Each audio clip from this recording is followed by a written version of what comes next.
हादानाव मैदेर फैयो मैदेरखौ आं गियो हादान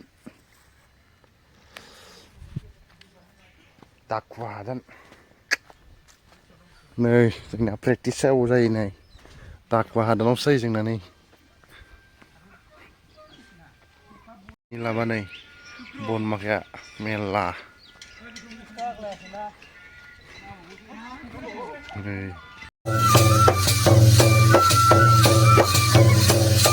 लागाव रिहार्साल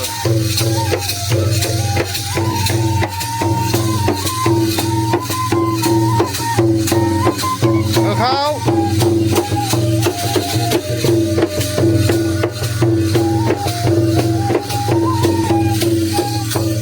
रिहार्साल होखागासिनो नै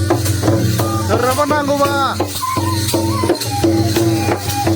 कन्टेक्ट खालाम आंनाव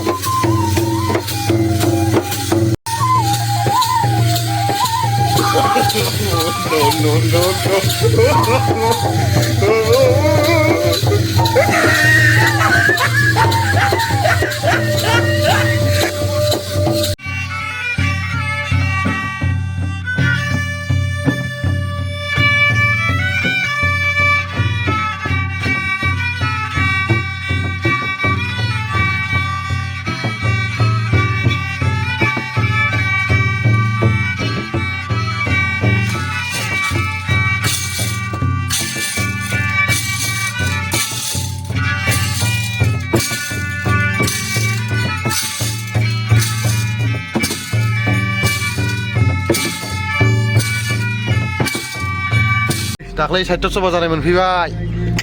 दामग्रा माखाया नै दाख्लै बेयाव जादोंमोन आरोना बर' थुनलाइ आफादनि 65 कनफारेन्स गैया जोंहा फैनो मोनदियासै नै बेफोराव जादोंमोन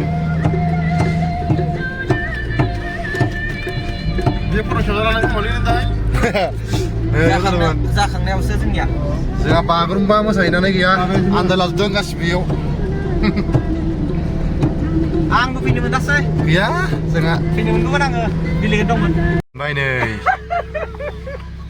दामनो फैनाया मोनबाय जोंना ओंखारनांसिगोन एबार दों दों दों दों हाय गाइस मलि गाइस न'आय नै सासे ओंखारबाय मारथुला गारिखौ हेल' जोंना पार्टिका मोनफैजोबबाय चलो हाबहैसै वाव वाव वाव देलाय दा फैफिनांगोन लानो ओइनिफ्राय लामानिफ्राय गोम हांबायानो एसे दा फिसायाव गोदान थांगासिनो गाबोन गोदान थांगासिनो हाबानि डेक'रेसन बाथौ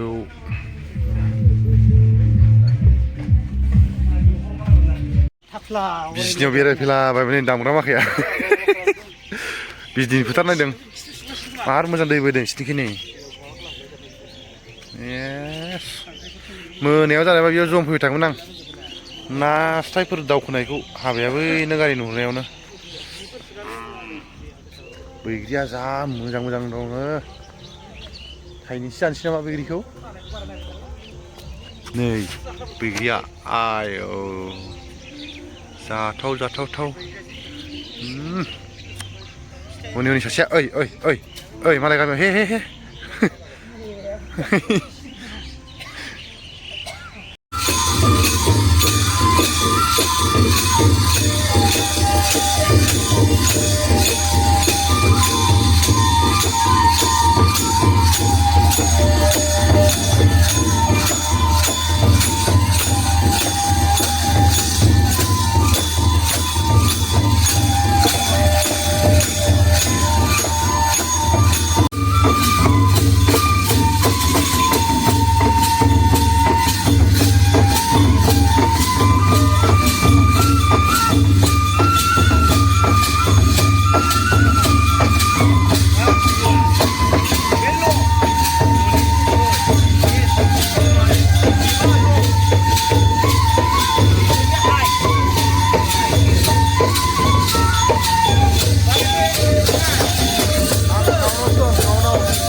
dari no.